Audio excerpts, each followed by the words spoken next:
মুখে আজব ঘোষণা বিজেপি নেতার। বিজেপিকে ভালো না লাগলে কংগ্রেসকে ভোট দিন। আর যে কে করছেন রাজ্য বিজেপির সংখ্যালঘু মোর্চার সম্পাদক আমাদের প্রতিনিধি চঞ্চল সঙ্গে রয়েছেন। চঞ্চল, বিজেপির নেতা, তিনি তো বিজেপিকে ভোট দেওয়ার কথা বলেন, তিনি কংগ্রেসের হয়ে কেন প্রচার করছেন সেটা অন্য বিজেপি নেতারা, নেতৃত্ব, তারা কিভাবে দেখছেন?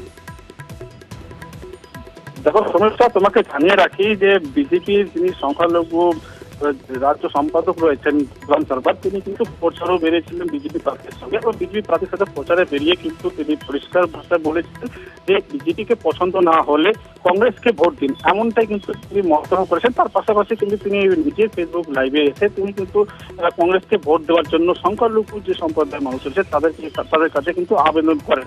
কিন্তু মূলত তোমার যে বিষয়টা জানিয়ে রাখি যে এই লোকসভা নির্বাচনের আগে কিন্তু এখানে কংগ্রেস এবং কংগ্রেসের সাথে একটা জোট ছিল, কিন্তু এইভাবে কিন্তু সেই জোট কিন্তু হয়নি। বারবার তৃণমূলের তরফ থেকে কিন্তু একটা অভিযোগ করে আসছে যে কংগ্রেস এখানে বিজেপিকে মদত করে দেওয়ার জন্য কিন্তু কংগ্রেস দাঁড়িয়েছে, এবং স্থানীয় একটা কোথাও জোট হয়েছিল বিজেপি এবং কংগ্রেসের মধ্যে, মানে তাদের নিজেদের মধ্যে কোথাও একটা জোট হয়েছিল, যে কারণে তার এই তত্ত্ব। তুমি আমাদের সঙ্গে থাকো চঞ্চল, কি বলেছেন একবার, কি আবেদন করেছেন শুনবো গোলাম सरवार। जे भी आदमी कांग्रेस में वोट देने चाहते हैं, दीजिए वोट, खुल के मारिए वोट। जो भी मुसलमान भाई कांग्रेस में वोट मारना चाहते हैं, बीजेपी अच्छा नहीं लग रहा है, मत दीजिए वोट। बीजेपी अगर आपको अच्छा नहीं लग रहा है, ये लोग टीएमसी के नेता सब बीजेपी के बारे में अनसन समझा देता है, तो छोड़िए ना, मारिए ना कांग्रेस में वोट। ये टीएमसी के नेता के कहने पे आज तक आप लोग बीजेपी को समर्थन नहीं किए, बीजेपी में वोट नहीं मारे, कोई बात नहीं, आपके पास तो ऑप्शन है। वो वोट कटुआ पार्टी नहीं है, वो तो नेशनल पार्टी है।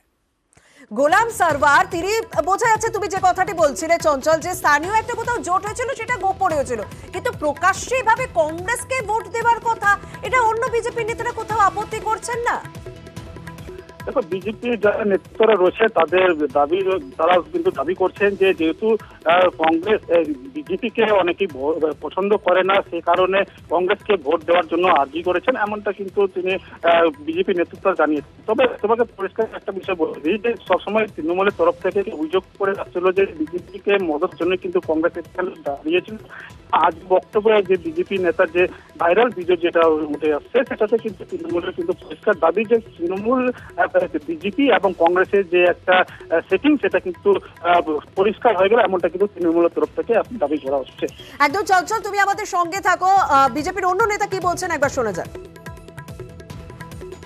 গোলাম সরবার যেটা বলেছে যে তৃণমূলকে রুখতে গেলে, বিরোধী দল তো আরো আছে, কিন্তু তৃণমূল বাদ দিয়ে সেসব, যদি বিজেপিকে ভোট দিতে না পারো তাহলে বিরোধী অন্য দলকে দাও, তবু তৃণমূলকে ভোটটা দিও না, এই কথাটা বলেছে।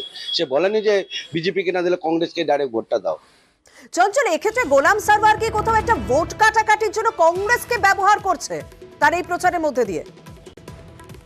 একদম স্বাভাবিক ব্যাপার রয়েছে, কারণ যে এই যে রায়গঞ্জ লোকসভা কেন্দ্রের যে 3টি বিধানসভা রয়েছে, চাকুলিয়া, ইসলামপুর এবং গোয়ালপুর, এই 3টি বিধান কিন্তু সংখ্যালঘু ভোটের সংখ্যা কিন্তু যথেষ্ট বেশি রয়েছে, এবং সেই কারণে যাতে সংখ্যালঘু ভোটটা যদি তৃণমূলে না যায়, তার কারণেই কিন্তু তিনি এই ভিডিও বার্তাতে কংগ্রেসকেই ভোট দেওয়ার জন্য আর্জি জানাচ্ছেন, এমনটা কিন্তু পরিষ্কার।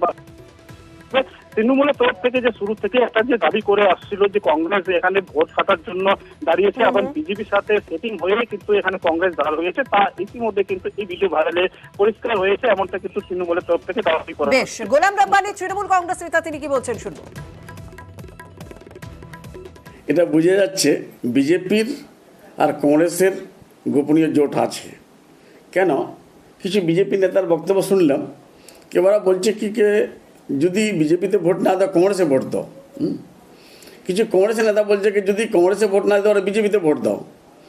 এর মানে কিছুদিন আগে আমরা শুনেছিলাম ওদির বাবু, তারপরে সূর্য বাবু, মোহাম্মদ সালিম, আব্বাস সিদ্দিকী, নওশাদ সিদ্দিকী, এদের একটা গোপনীয় মিটিং হয়েছে শুভেন্দু অধিকারীর সঙ্গে, আপনার অমিত শাহর সঙ্গে। এটা আজকে প্রমাণিত হচ্ছে।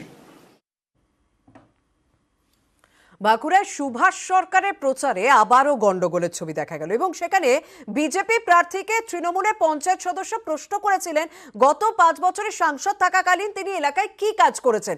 এরপরে বিজেপি কর্মীরা তার উপর চড়াও হয় বলে অভিযোগ।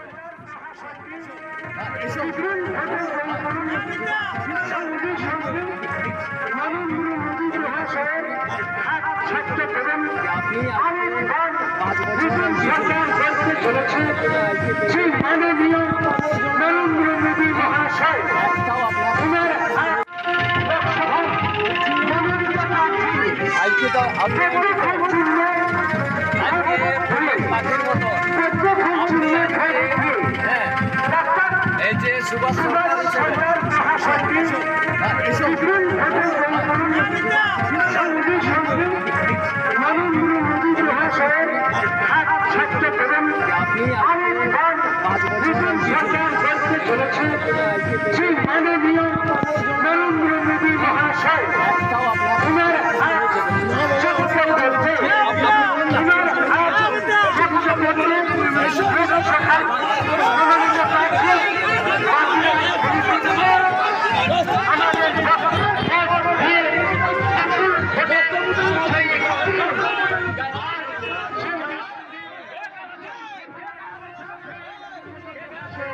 তৃণমূল নেতার উপর রীতিমতো চড়াও হলেন বিজেপি কর্মীরা, কারণ বাঁকুড়ার বিজেপি প্রার্থী সুভাষ সরকারকে গিয়ে তিনি প্রশ্ন করেছিলেন।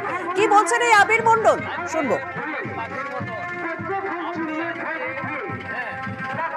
আমি প্রশ্ন করি যে আপনি 5 বছরে এমপি থাকার সময় আপনি আপামর জনসাধারণের জন্য কি করেছিলেন? তখন যিনি এমপি পদে দাঁড়িয়েছেন সুভাষ সরকার, উনি কিন্তু আমার গলা ধাক্কা দেয়। কর্মী বা যারা এই মিছিলে হাঁটছিল তারা প্রত্যেকে নেশাগ্রস্ত অবস্থায় আছে। এখানে যারা কর্মী ছিল বা আমাকে গায়ে হাত দেয়, প্রচন্ড মারপিট করার চেষ্টা করে। আমার সাথে যে আমার পার্সোনাল পিএ আছে তাকেও প্রচন্ড মারপিট করে। আমি এরপরে মেডিকেল করে আমি ওনার বিরুদ্ধে অভিযোগ জানাচ্ছি, নির্বাচন কমিশনকে জানাচ্ছি। তবে বিজেপি প্রার্থী সুভাষ সরকার কিন্তু তিনি অস্বীকার করছেন। তিনি বলছেন মারধর করা হয়নি, শুধু সরিয়ে দেওয়া হয়েছে। কি বলছেন সুভাষ সরকার, শুনুন।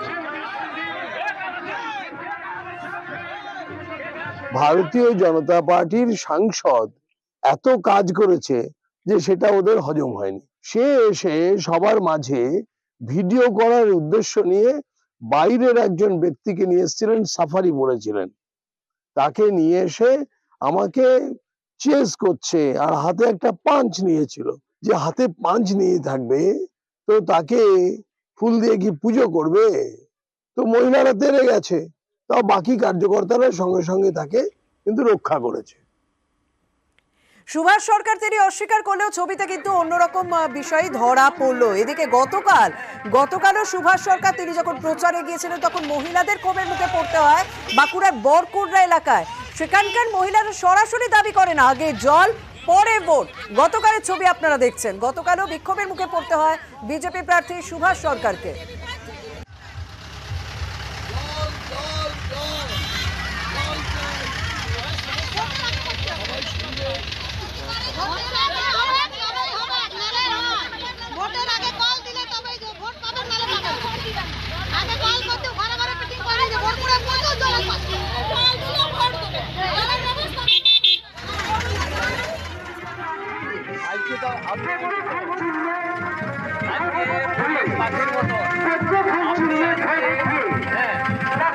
এই যে সুভাষ